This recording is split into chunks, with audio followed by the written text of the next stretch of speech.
ಇತ್ತೀಚಿನ ಸಂಚಿಕೆಗಳನ್ನು ಜಾಹೀರಾತಿನ ಕಿರಿಕಿರಿ ಇಲ್ಲದೆ ನೋಡಿ.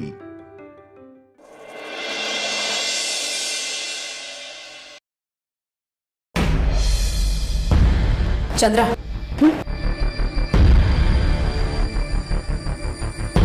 ಏನಿಷ್ಟು ಬೇಗ ಬಂದ್ಬಿಟ್ಟೆ? ಅದು ತೇಜಸ್ ಸಿಕ್ಕಿದ್ದ ಏನಂತೆ? ಪಾಪ, ಅವನನ್ನು ಪೊಲೀಸ್ನವ್ರು ಹುಡುಕ್ತಿದ್ದಾರಂತೆ. ಅವನು ತುಂಬ ಹೆದರ್ಕೊಂಡ್ಬಿಟ್ಟಿದ್ದಾನಂತೆ. ನನಗಂತೂ ಅವನದೇ ಚಿಂತೆ ಆಗೋಗಿದೆ ಸುಹಾಸಿನಿ. ಅವನು ಸ್ವಲ್ಪ ದಿನ ಯಜಮಾನನ್ನ ಬಿಟ್ಟು ದೂರ ಇರೋದೇ ಒಳ್ಳೆಯದು ಅನ್ಸತ್ತೆ. ಸುಹಾಸಿನಿ, ಇನ್ಮೇಲೆ ಅವನು ಈ ಊರಲ್ಲೇ ಇರೋದಿಲ್ಲ. ಯಜಮಾನ್ರು ಅವನನ್ನು ಬೇರೆ ಊರಿಗೆ ಕಳಿಸ್ತಿದ್ದಾರೆ. ಓ ಅತ್ತೆ, ನಿಮ್ಮ ಫ್ರೆಂಡ್ಸ್ ಎಲ್ಲ ಮೀಟ್ ಮಾಡ್ಕೊಂಡು ಇಷ್ಟು ಬೇಗ ಬಂದ್ಬಿಟ್ರಾ? ಹೇಗಿದೆ ನಿಮ್ಮ ಫ್ರೆಂಡ್ಸ್ ಎಲ್ಲ? ಏನಂತ ಮಾತಾಡಿದ್ರಿ? ನಾನು ಏನಾದರೂ ಮಾಡ್ಕೊಳ್ತೀನಿ, ಅದೆಲ್ಲ ನಿನಗೆ ಯಾಕೆ? ಯಾಕೆ ಅಂದರೆ ನೀವು ನನ್ನ ಅತ್ತೆ ಅಲ್ವಾ, ನಾನು ನಿಮ್ಮ ಸೊಸೆ ಅಲ್ವಾ. ಸೊಸೆ ಆಗಿ ಅತ್ತೆ ಬಗ್ಗೆ ಸಣ್ಣ ಕುತೂಹಲ ಇಲ್ಲ ಅಂದರೆ ಏನು ಚೆನ್ನಾಗಿರುತ್ತೆ ಹೇಳಿ? ಅಮೂಲ್ಯ, ಅಧಿಕ ಪ್ರಸಂಗತನ ಒಳ್ಳೇದಲ್ಲ. ನಿನ್ನ ಮಾತು ಲಿಮಿಟ್ನಲ್ಲಿದ್ರೇ ಒಳ್ಳೇದು. ಅಯ್ಯೋ, ನಾನೇ ಅಧಿಕ ಪ್ರಸಂಗತನ ಮಾಡಿದೆ ಅತ್ತೆ. ಇನ್ಫ್ಯಾಕ್ಟ್ ಹೇಳಬೇಕು ಅಂದರೆ ನಿಮ್ಮ ವಿಚಾರದಲ್ಲಿ ನಾನು ಕಮ್ಮಿನೇ ಮಾತಾಡ್ತಾ ಇದ್ದೀನಿ. ಈ ಥರನ ಮಾತಾಡೋದು ಅದು ಅತ್ತೆ ಜೊತೆ. ನೀ ಸುಮ್ಮನೆ ಸುಹಾಸಿನಿ, ಇವಳ ಹತ್ರ ನಾನು ಮಾತಾಡ್ತೀನಿ. ಹಾಂ, ಏಯ್, ನಾನು ಎಲ್ಲಾದರೂ ಹೋಗ್ತೀನಿ, ದೇವಸ್ಥಾನಕ್ಕಾದ್ರೂ ಹೋಗ್ತೀನಿ, ಆಶ್ರಮಕ್ಕಾದ್ರೂ ಹೋಗ್ತೀನಿ. ಅದನ್ನೆಲ್ಲ ಕೇಳಕ್ಕೆ ನೀನ್ ಯಾವಳೆ? ನಾನು ಎಲ್ಲಿಗೆ ಹೋದ್ರು ಅದನ್ನೆಲ್ಲ ನಿನ್ಗೆ ಹೇಳ್ಬಿಟ್ಟೆ ಹೋಗ್ಬೇಕಾ? ಅದನ್ನೆಲ್ಲ ನಿನ್ಗೆ ಹೇಳ್ಬಿಟ್ಟೆ ಮಾಡ್ಬೇಕಾ? ಚಚೆ, ಅಂಥ ಚೀಪ್ ಎಕ್ಸ್ಪೆಕ್ಟೇಷನ್ಸ್ ಎಲ್ಲ ಇಲ್ಲ ಅತ್ತೆ. ನಮ್ದೇನಿದ್ರು ಸೀದಾ ಬಾತ್, ನೋ ಬಕ್ವಾಸ್. ನೀವು ಎಲ್ಲಾದರೂ ಹೋಗಿ ಏನಾದರೂ ಮಾಡಿ, ಆದರೆ ತೀರಾ ಕ್ರಿಮಿನಲ್ಸ್ನ ಮೀಟ್ ಮಾಡೋದಕ್ಕೆ ಹೋಗಬಾರ್ದು ಅನ್ನೋದಷ್ಟೇ ನನ್ನ ಕನ್ಸರ್ನ್.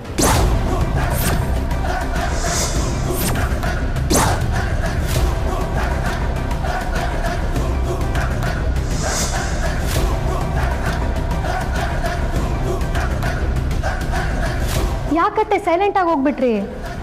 ನೀವು ಸುಳ್ಳು ಹೇಳ್ಕೊಂಡು ಆ ತೇಜಸ್ನ ಮೀಟ್ ಮಾಡಕ್ ತಾನೇ ಹೋಗಿದ್ದು.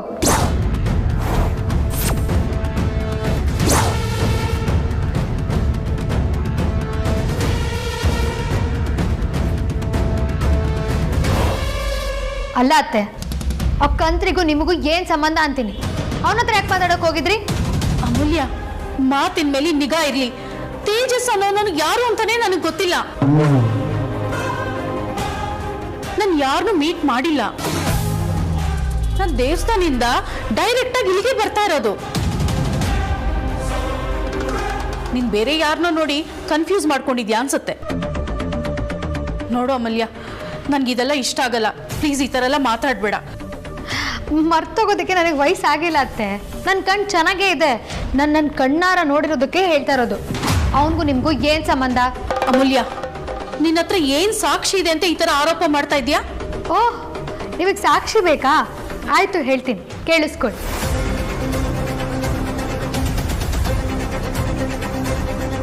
ಇಲ್ಲಿಂದ ನೀವು ಸೀದಾ ಕೇಳಕ್ಕೆ ಹೋದ್ರಿ. ಆ್ಯಕ್ಚುಲಿ ನೀವು ದೇವಸ್ಥಾನಕ್ಕೆ ಕ್ಯಾಬ್ ಅಥವಾ ನಮ್ಮ ಕಾರಲ್ಲೇ ಹೋಗಬೇಕಿತ್ತು. ಆದರೆ ನೀವು ಅದನ್ನು ಮಾಡಲಿಲ್ಲ, ನಡ್ಕೊಂಡು ಹೋದ್ರಿ.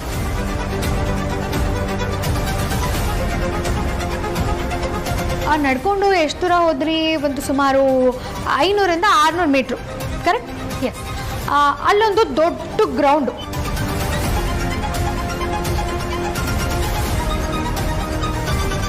ಅಲ್ಲಿ ಪಾಪ ತೇಜಸ್ಸು ನಿಮಗೋಸ್ಕರ ವೆಯ್ಟ್ ಮಾಡ್ತಿದ್ದ. ಆಮೇಲೆ ನಿಮ್ಮಿಬ್ಬರ ಮಧ್ಯೆ ಮಾತುಕತೆ ಶುರುವಾಯಿತು. ಯಾವ ದೇವಸ್ಥಾನ ಅನಾಥಾಶ್ರಮಕ್ಕೂ ಹೋಗದೆ ಮಾತುಕತೆ ಮುಗಿಸ್ಕೊಂಡು ಸೀದಾ ಮನೆಗೆ ಬಂದಿದ್ದೀರಾ. ನಾನು ಹೇಳ್ತಿರೋದೆಲ್ಲ ಕರೆಕ್ಟ್ ಅಲ್ವಾ ಅತ್ತೆ?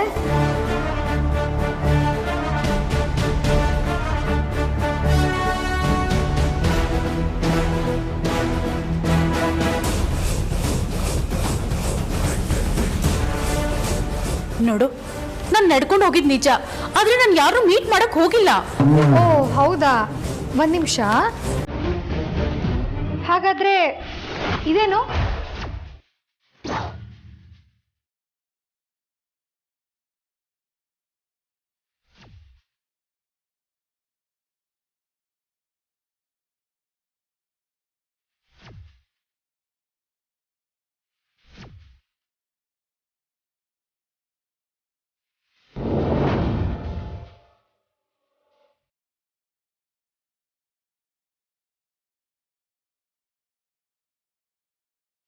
ನೋಡಿ ವೈದೇಹಿ ಅವರೇ, ಸಾರಿ ಡ್ಯೂಪ್ಲಿಕೇಟ್ ವೈದೇಹಿ ಅವರೇ, ನಿಮ್ಮ ಬಂಡವಾಳ ಸಾಕ್ಷಿ ಸಮೇತ ಬಯಲಾಗಿದೆ.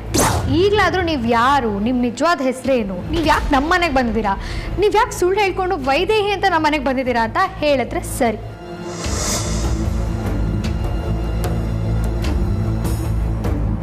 ನಾನು ಈ ಫೋಟೋ ವಿಡಿಯೋನ ವೇದಾಂತೆ ಕಳಿಸ್ತೀನಿ. ನೀವೇನಾದರೂ ಆ ತೇಜಸ್ ಜೊತೆ ಮಾತಾಡ್ತಿರೋದು ಗೊತ್ತಾದರೆ ವೇದಾಂತ್ ಏನು ಮಾಡ್ತಾನೆ ಗೊತ್ತಾ, ನಿಮ್ಮ ಕತೆ ಅಷ್ಟೇ.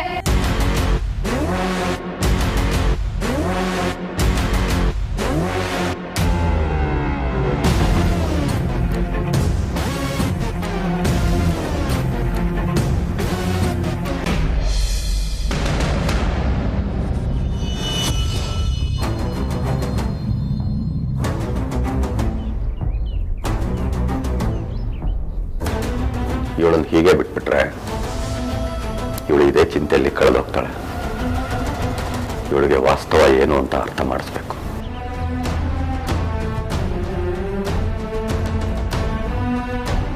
ಅದಿತಿ,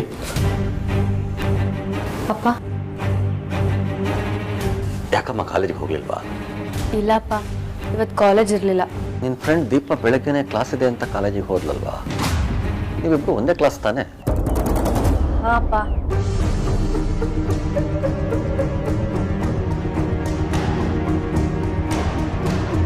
ಅದಿತಿ, ನಿನಗೆ ಓದು ಅಂದರೆ ತುಂಬ ಇಷ್ಟ ಅಂತ ನಮಗೆ ಚೆನ್ನಾಗಿ ಗೊತ್ತಮ್ಮ.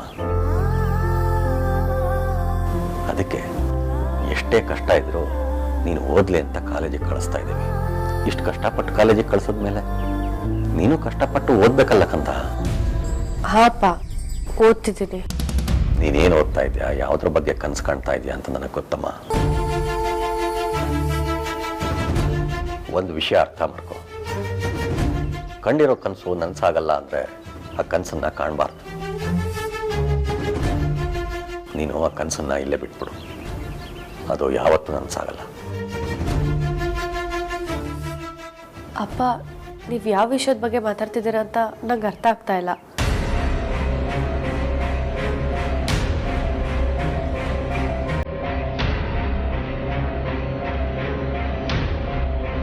ಈ ಕನಸಿನ ಬಗ್ಗೆ ಮಾತಾಡ್ತಾ ಇದ್ದೀನಿ.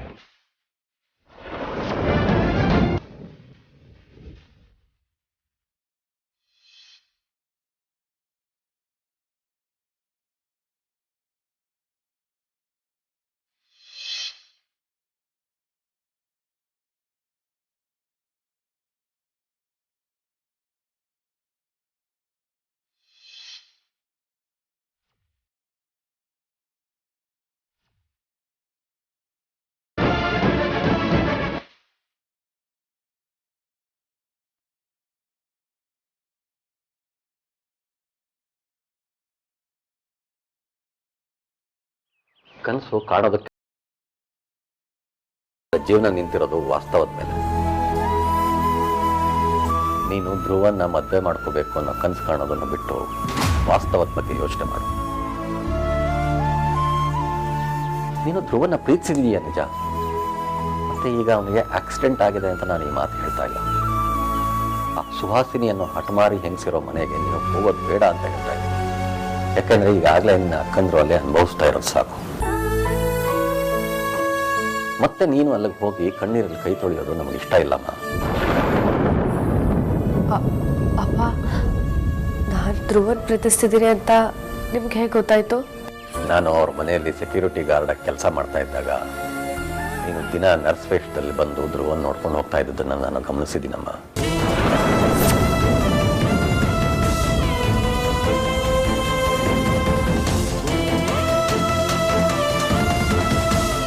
ನನಗೆಲ್ಲ ಗೊತ್ತಿದ್ದು ಯಾಕೆ ಸುಮ್ಮನೆ ಇದ್ದೀನಿ ಅಂತ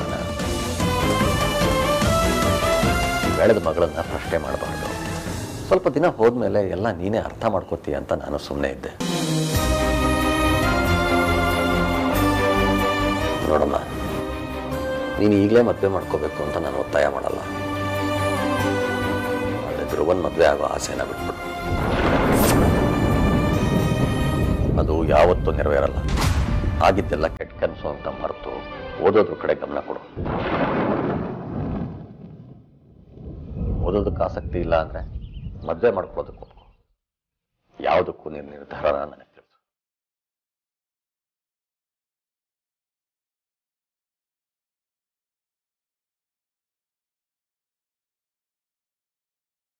ಯಾವುದಕ್ಕೂ ಸಂಕೋಚ ಪಡಬೇಡ. ನಿನ್ನ ಮನಸ್ಸಲ್ಲಿ ಏನೇ ಇದ್ರು ಮುಕ್ತವಾಗದ ನಂತರ ಹೇಳ್ಕೊ. ಎಷ್ಟು ಬೇಕಾದರೂ ಟೈಮ್ ತಗೋ.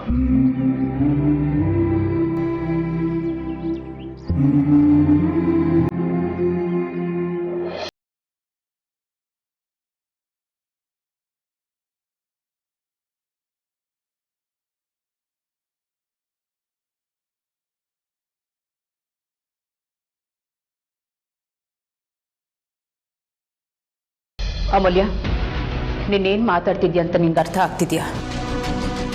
ಇವರು ನಿನ್ನ ಅತ್ತೆ ಅಲ್ಲದೆ ಇನ್ಯಾರು? ನಾನು ಇವಳನ್ನ ಇವತ್ತಿಂದ ನೋಡ್ತಾ ಇಲ್ಲ, ಹುಟ್ಟಾಗಿಂದ ನೋಡ್ತಾನೆ ಇದ್ದೀನಿ. ನನ್ನ ಅಕ್ಕ ಯಾರು ಅಂತ ನನಗೆ ಗೊತ್ತಾಗಲ್ವಾ? ಪ್ರಜ್ವಲ್ ಕೊಟ್ಟಿರೋ ಟೇಪಲ್ಲಿ ಇವಳೇ ಇದ್ದಿದ್ದ, ನೀನೇ ನೋಡಿದೆ ಅಲ್ಲ? ಅತ್ತೆ, ನೀವು ಹೇಳೋದನ್ನ ನಾನು ಒಪ್ಕೋತೀನಿ, ಆದರೆ ನನಗೆ ಇವರು ನಿಮ್ಮ ಅಕ್ಕ ಅಲ್ಲ ಅಂತ ಅನಿಸ್ತಾ ಇದೆ. ನಿಮಗೂ ಇವ್ರಿಗೂ ಯಾವ ಹೋಲಿಕೆನೂ ಇಲ್ಲ ಅನಿಸ್ತಿದೆ.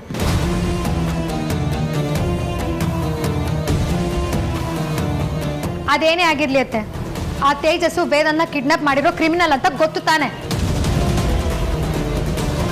ಮೊನ್ನೆ ಸುವರ್ಣಾಭಿಷೇಕದ ದಿನ ರಾಜಣ್ಣನ ಕಿಡ್ನಾಪ್ ಮಾಡಿಸೋಕೆ ರೌಡಿಗಳನ್ನು ಕಳಿಸಿದ್ದ.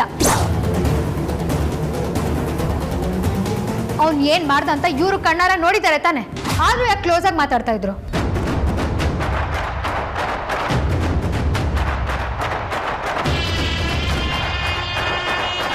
ಮಕ್ಕಳನ್ನ ಸಾಯ್ಸಕ್ ಬಂದಿರೋರ ಜೊತೆ ಯಾವ ತಾಯಿನೂ ಇಷ್ಟೊಂದು ಸಲಿಗೆಯಿಂದ ಮಾತಾಡಲ್ಲ ಅತ್ತೆ.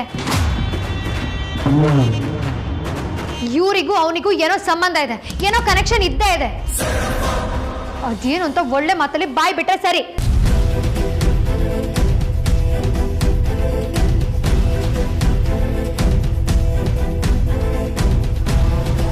ನೀನ್ ಯಾವ ತೇಜಸ್ ಬಗ್ಗೆ ಮಾತಾಡ್ತಿದ್ಯಾ ಅಂತ ನಂಗೆ ಅರ್ಥ ಆಗ್ತಾ ಇಲ್ಲ. ನಾನು ಈ ವ್ಯಕ್ತಿನ ಇವತ್ತೇ ನೋಡ್ತಾ ಇರೋದು. ಅವನ ಹೆಸರು ತೇಜಸ್ ಅಂತ ನಿನ್ ಬಾಯಿನಲ್ಲೇ ನಾನು ಕೇಳ್ತಾ ಇರೋದು. ಯಪ್ಪ ಯಪ್ಪ ಯಪ್ಪ, ಎಂತ ಆರ್ಟಿಸ್ಟು ತಾಯಿ ನೀನು. ಸತ್ಯದ ತಲೆ ಮೇಲೆ ನೋಡ್ದಂಗೆ ಸುಳ್ಳು ಹೇಳೋರ್ನ ನೋಡಿದ್ದೆ, ಅದನ್ನು ಮೀರಿಸ್ಬಿಡ್ತೀಯ ತಾಯಿ ನೀನು. ವಾ, ನಿಜವಾಗ್ಲೂ ಅಮೂಲ್ಯ, ಇವನು ಯಾರು ಅಂತಾನೆ ನನಗೆ ಗೊತ್ತಿಲ್ಲ. ಮೊನ್ನೆ ಗಲಾಟೆ ಆದಾಗ ನನ್ನ ಗಮನ ಎಲ್ಲ ವೇದಾಂತ್ ಮೇಲಿತ್ತು. ಅಯ್ಯೋ ಹೌದಾ? ಛೇ, ನಿಮಗೆ ಫೋಟೋ ನೋಡಿ ಯಾರು ಅಂತ ಗೊತ್ತಾಗ್ಲಿಲ್ಲ ಅನ್ಸುತ್ತಲ್ಲ ಪಾಪ. ಇರಿ ವಿಡಿಯೋನ ತೋರಿಸ್ಬಿಡ್ತೀನಿ. ಹಾಂ,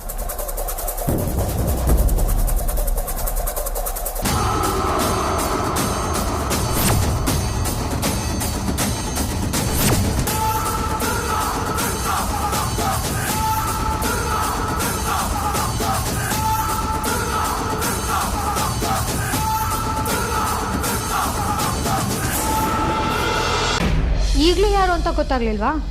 ಅಥವಾ ಗೊತ್ತಿದ್ರು ಗೊತ್ತಿಲ್ಲ ಅಂತ ಸುಳ್ಳು ಹೇಳ್ತಿದ್ದೀರಾ? ಅಯ್ಯೋ, ಇವನಾ?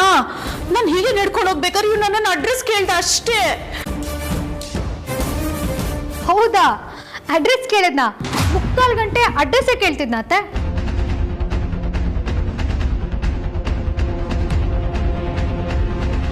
ಅಷ್ಟೊಂದು ಉದ್ದದ ಅಡ್ರೆಸ್ಸು ಯಾವುದಿದೆ ಅತ್ತೆ?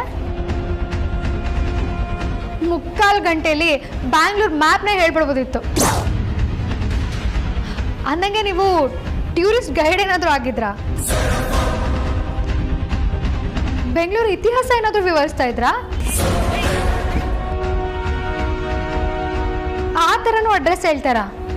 ಈ ಫೋಟೋಸು ವಿಡಿಯೋಸ್ ಎಲ್ಲ ಅಡ್ರೆಸ್ ಹೇಳೋ ಥರ ಇದೆಯಾ? ಅಮೂಲ್ಯ, ಏನು ನಿನ್ನ ಮಾತು? ಅತ್ತೆ, ನೀವು ನಿಮಿಷ ಸುಮ್ಮನೆ ರೀ. ನೀವು ಹೇಳಿ, ಆ ರಾಜಣ್ಣನ ಅವನು ಕಿಡ್ನಾಪ್ ಮಾಡಕ್ಕೆ ಟ್ರೈ ಮಾಡಿದ್ನಲ್ಲ, ಅವಾಗ ನೋಡ್ಲಿಲ್ವಾ? ವೇದಾಂತಕ್ಕೆ ಶೂಟ್ ಮಾಡಿದ್ನಲ್ಲ, ಅವಾಗಲೂ ನೋಡ್ಲಿಲ್ವಾ? ನಾನು ನೋಡ್ತಾನೆ ಇದ್ದೀನಿ. ನೀವು ಈ ಮನೆಗೆ ಬಂದಾಗಿಂದ ಯಾರ ಜೊತೆನೋ ಮಾತಾಡ್ತೀರಾ, ಅದೇನೇನೋ ಡಿಸ್ಕಸ್ ಮಾಡ್ತಿರ್ತೀರಾ.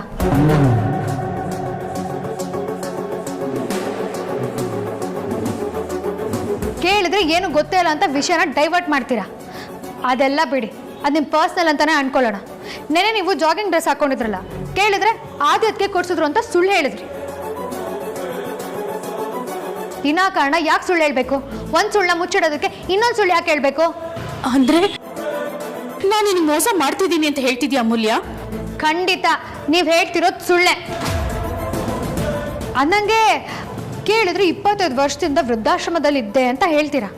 ವೃದ್ಧಾಶ್ರಮದಿಂದ ಬಂದವರು ಕೈಗೆ ನೇಲ್ ಪಾಲಿಶ್ ಏನು, ಕಾಸ್ಟ್ಯೂಮ್ ಏನು, ಹೇರ್ ಸ್ಟೈಲ್ ಏನು, ಕಿವಿಗೆ ಏರ್ಪೋರ್ಟ್ಸ್ ಏನು, ಮೊಬೈಲ್ ಏನು, ಚಪ್ಪಲಿ ಏನು, ಇದೆಲ್ಲ ನೋಡ್ತಿದ್ರೆ ನೀವು ವೃದ್ಧಾಶ್ರಮದಿಂದ ಬಂದಿದ್ದೀರಾ ಅಂತ ಅನ್ಸುತ್ತಾ? ಯಾವುದೋ ಅಪ್ಪರ್ ಕ್ಲಾಸಿಂದ ಬಂದಿರೋ ಲೇಡಿ ಥರ ಅನಿಸ್ತಾ ಇದ್ದೀರಾ. ಬೇಕಿದ್ರೆ ನಮ್ಮ ವೈಜಯಂತಿ ಅಮ್ಮ ಆಶ್ರಮದಿಂದ ಬಂದಿದ್ದಾರೆ ಅಂದರೆ ನಂಬೋದು. ನೀವು ಮಾತ್ರ ಯಾವ ಆಂಗಲಲ್ಲೂ ಆ ಥರ ಕಾಣಿಸ್ತಾ ಇಲ್ಲ. ನಿಜ ಹೇಳಿ, ನಿಮ್ಮನ್ನ ಕಳ್ಸಿದ್ಯಾರು?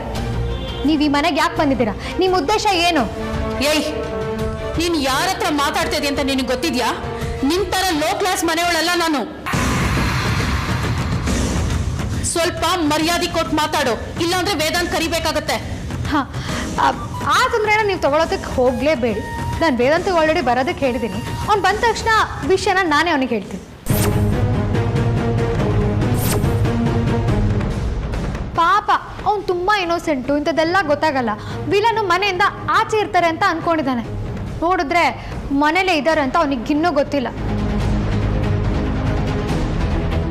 ನಿಜ ಒಪ್ಕೊಂಡ್ರೆ ಸರಿ, ಇಲ್ಲ ಅಂದರೆ ವೇದಾಂತ್ ಬಂದ ತಕ್ಷಣ ಅವನ ಕೈಯಿಂದನೇ ಮನೆಯಿಂದ ಆಚೆ ಹಾಕಿಸ್ತೀನಿ.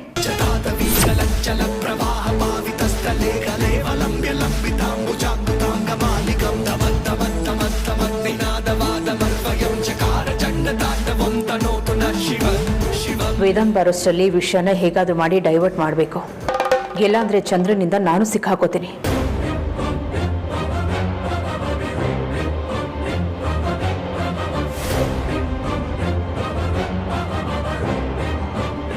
ಬಾಯಿ ಬಿಡಲ್ಲ ಅಲ್ವಾ?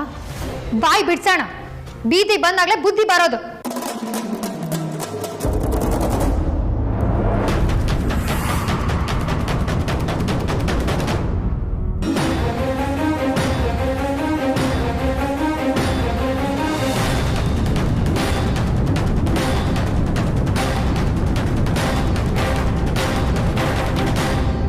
ನೋಡು ವೇದಾಂತ್, ನಿನ್ನ ಹೆಂಡತಿ ಒಳ್ಳೆ ರೌಡಿ ಥರ ಆಡ್ತಿದ್ದಾಳೆ. ನಿಮ್ಮ ಅಮ್ಮನಿಗೇನೂ ಗೊತ್ತಾಗಲ್ಲ ಅಂತ ಬಾಯಿಗೆ ಬಂದಂಗೆ ಬೈತಿದ್ದಾಳೆ.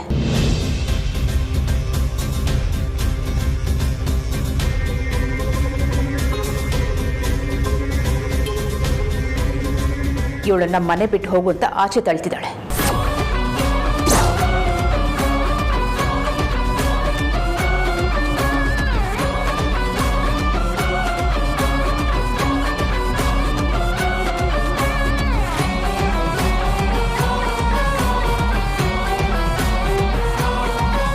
ವಾಟ್? ಏನು ಹೇಳ್ತಿದ್ದೀರಮ್ಮ ನೀವು? ಅಮೂಲ್ಯನ?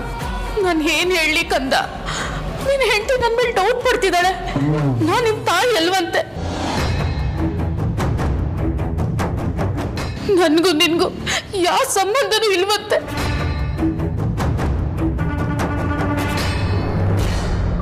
ಅದಕ್ಕೆ ನನ್ನನ್ನ ಮನೆಯಿಂದ ಆಚೆ ಹೋಗೋತ ನನ್ನನ್ನ ತಳ್ಬಿಟ್ಲು. ನಾನು ಇಲ್ಲಿಗೆ ಬಂದಿದ್ದೆ ತಪ್ಪನ್ಸುತ್ತೆ.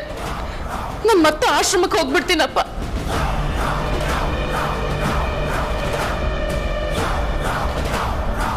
ದಯವಿಟ್ಟು ನನಗೆ ಕಳಿಸ್ಕೊಡೋ ವ್ಯವಸ್ಥೆ ಮಾಡಿಕೊಟ್ಬಿಡಪ್ಪ.